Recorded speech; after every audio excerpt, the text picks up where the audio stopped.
या most welcome friends, I am बानी। तो आज मैं आपके साथ जो फसक साझा करने जा रहा हूँ वो क्या है कि हमारे उत्तराखंड के लोग ऑनलाइन ठगी का शिकार हो रहे हैं। तो फ्रेंड, जिस जेंटलमैन से ये 7 करोड़ 40 लाख रुपए ठगों ने ऑनलाइन ठग लिए, ये त्रिपुरा में ओएनजीसी में जनरल मैनेजर हैं।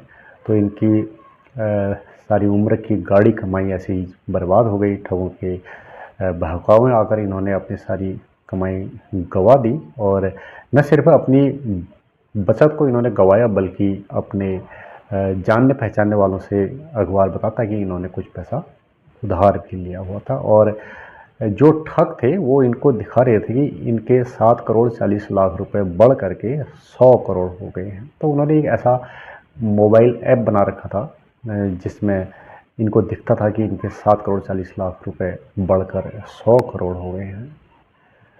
तो ऑनलाइन ठगी से बचना है। इसी तरह एक दूसरी खबर है, भारत के गृह मंत्री अमित शाह के का नकली ओएसडी बनकर देहरादून में 2 सगे भाइयों से 8 लाख हड़प लिए। तो इस मामले में भी एक महिला ने पुलिस में तहरीर दिया, रिपोर्ट दी है कि उनके दोनों बेटे बेरोजगार थे और उनको नौकरी दिलाने के नाम पर उन्होंने किसी ठग को, जिस ठग ने उनका भरोसा जीत लिया था, उसको 8 लाख रुपए दे दिए। और ठग ने इनको नकली नौकरी का अपॉइंटमेंट लेटर दे दिया।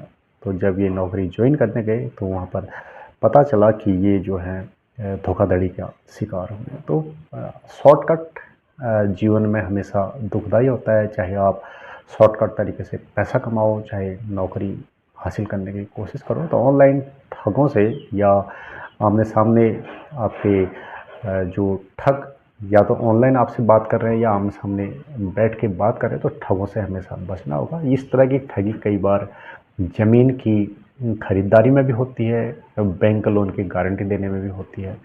तो बचना होगा।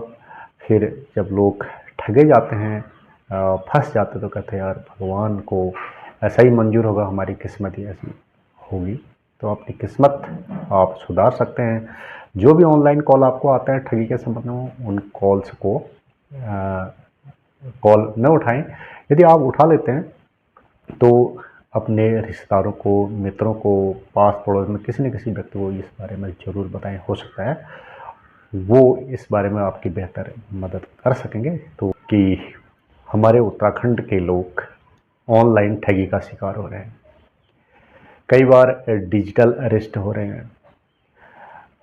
सामान्य तबके के या कम पढ़े लिखे लोग ही ये ठगी का शिकार नहीं हो रहे हैं। तो ये इनसे ऑनलाइन ठगी हो रही है और ये ठगे जा रहे हैं। खबरें अखबारों में आ रही हैं और टेलीविज़न में भी आ रही है कि आप बचें, साइबर ठगों से बचें, जो ऑनलाइन ठगी करते हैं इनसे बचें। फिर भी लोग इनके झांसे में आ ही जा रहे हैं। ये लोग तरह तरह से ठगते हैं। क्या आपको भी इन ठगों का कभी कॉल आया था? मेरे पास भी एक बार इन ठगों का कॉल आया था। उसमें ये बताया गया कि मेरा बिजली का बिल ऑनलाइन नहीं है।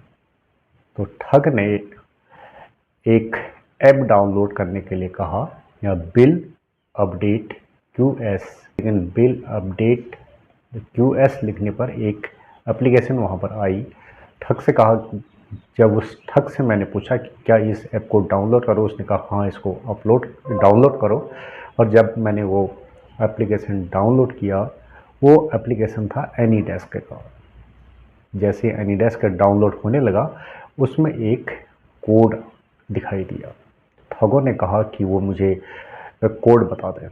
मैंने ठगों को कोड बताने में मुझे हेजिटेशन हुआ, यार ये ठग लोग हैं,